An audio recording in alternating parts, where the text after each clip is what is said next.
Halo, perkenalkan nama saya Josephine Angelia Pramudia. Pada kesempatan kali ini, saya akan mempresentasikan tugas 3 saya, yaitu mengukur kekuatan server API yang sudah saya buat. Jadi di sini untuk mengukur servernya saya menggunakan Locus. Saya tadi sudah mendownload Locusnya dan di folder API txt yang sebelumnya sudah saya buat, saya tambahkan file Python. Jadi di sini ada bagian import library. Nah, library yang diimport yaitu http user, test, between, dan juga random. Untuk http user itu dia fungsinya untuk mensimulasikan pengguna yang mengirim HTTP request ke server. Kalau yang task, dia itu adalah dekorator yang menandai fungsi mana yang akan dijalankan oleh user virtual. Sementara between, dia berfungsi untuk mengatur waktu tunggu antara request. Dan random itu dipakai untuk memilih ukuran file secara acak.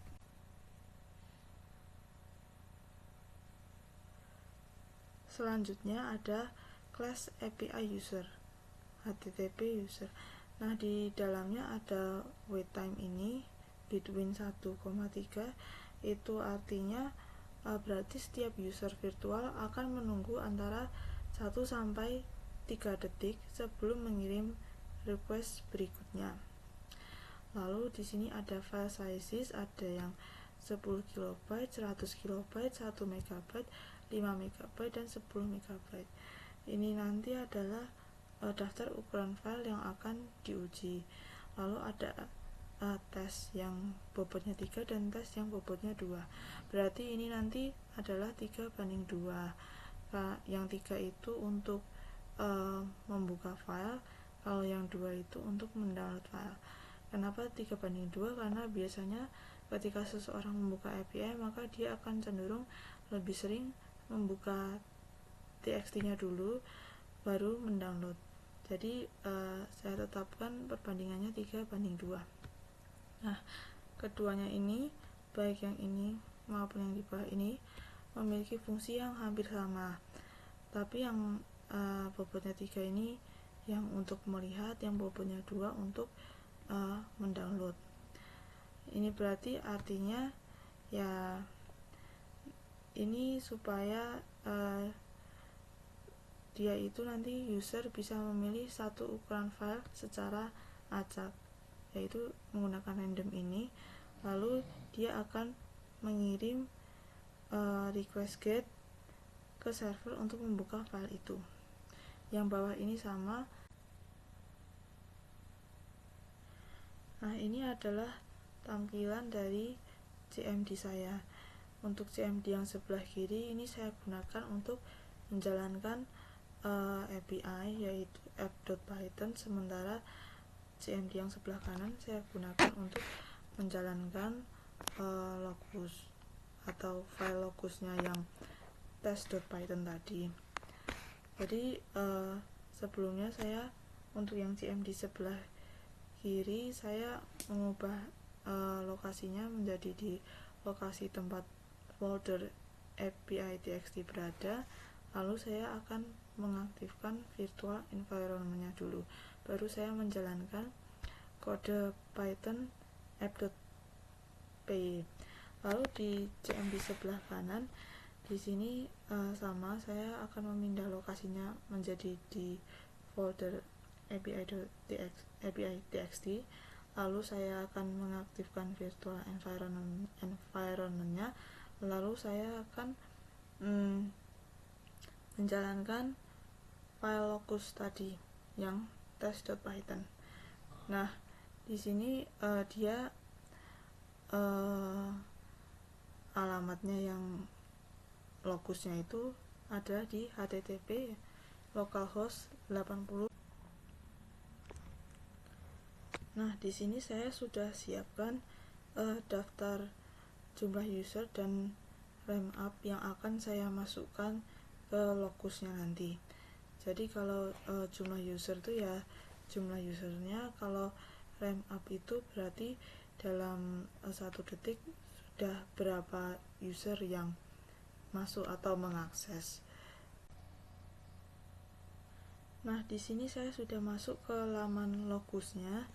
Jadi di sini saya akan mulai dari number of usersnya 1, lalu rem up-nya ada 1, dan hostnya saya ambilkan dari yang API saya. Kemudian untuk advanced optionsnya saya ingin memilikinya hanya dalam 30 second, dan saya akan mengklik start.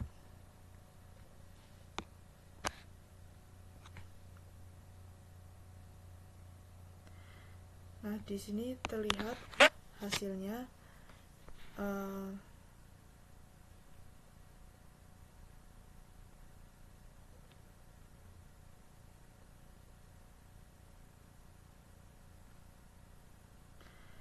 Jadi bisa dilihat untuk misal yang paling atas sini requestnya 4, dia tuh tipenya get, yaitu dia bagian mendownload yang 100 KB.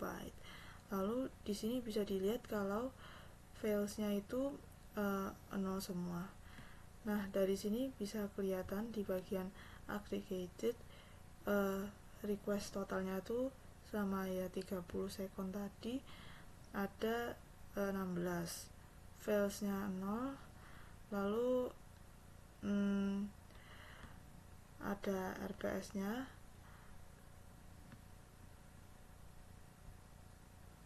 atau request per secondnya itu 0,5, berarti ada sekitar 0,5 request per second.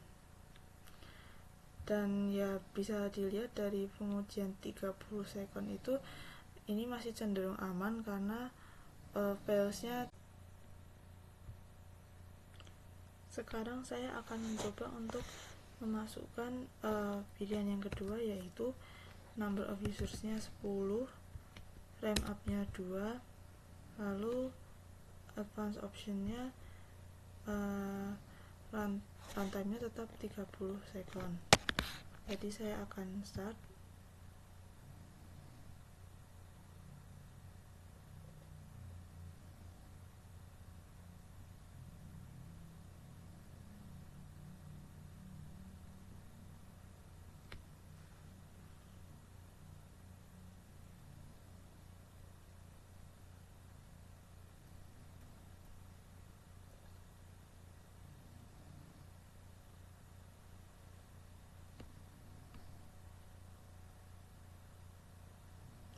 Nah, di sini sudah berhenti karena sudah 30 second.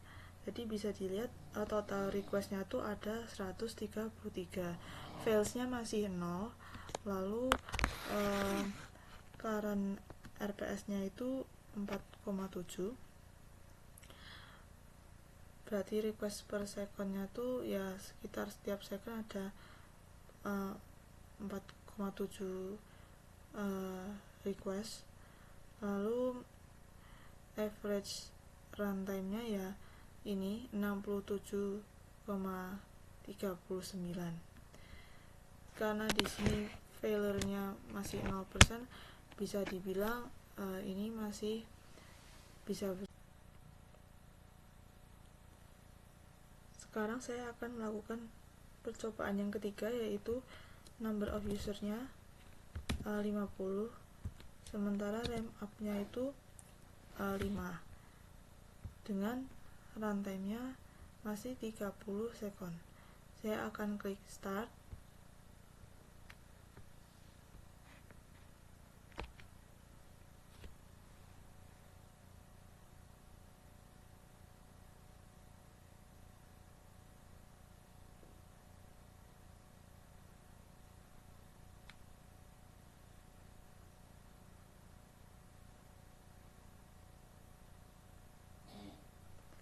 Kita tunggu sampai dia statusnya berhenti. Nah, karena di sini sudah berhenti, maka kita bisa lihat bahwa failure-nya itu masih 0%, RPS-nya 18,2, dan total request-nya di bagian aggregate ini yaitu 513 dengan average runtime-nya ya 443,89 milisekund. Karena failure-nya masih 0%, maka bisa dibilang API ini masih bisa melayani ketika ada 50 user dengan RAM up-nya tuh 5, atau berarti 5 user yang menggunakan atau 5 user baru yang ditambahkan per second. Karena fails-nya masih 0%. Sekarang saya akan mencoba percobaan yang keempat, yaitu number of usersnya ada 100, time up-nya ada 10, dengan runtime-nya 30 second. Saya akan klik start.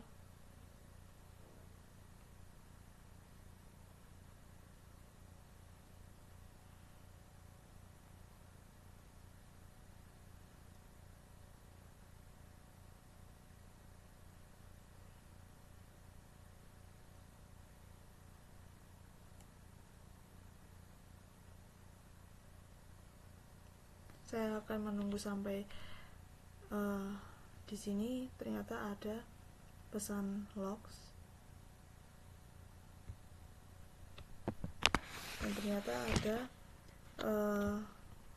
warning bahwa penggunaan CPU-nya sudah di atas 90%. Sebenarnya kalau dilihat dari sini, dia itu failures-nya masih 0%, jadi ya masih belum ada kesalahan, dan total request-nya ada 585 dengan RPS-nya 17,7. Sebenarnya kalau dia di sini masih belum ada masalah, hanya saja di sini ada indikasi bahwa penggunaan CPU-nya sudah cukup banyak. Mungkin ini pengaruh dari karena laptop saya juga menggunakan atau membuka beberapa aplikasi seperti Zoom dan lain sebagainya. Tapi karena di sini failures-nya masih 0%, ya bisa dibilang kalau API-nya masih mampu untuk melayani 100 user dengan. Karena pada percobaan yang 100 user tadi sudah ada pesan dari log, maka saya akan melakukan percobaan yang terakhir, yaitu ketika usernya ada 200 dengan RAM up-nya 20 dan advance option-nya runtime-nya ada 30 second, dan saya akan mencobanya.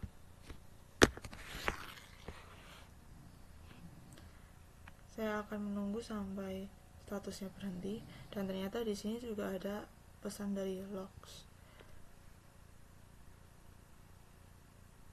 Sekarang sudah sampai 200 user, kita akan tunggu sampai waktu 30 secondnya sudah habis.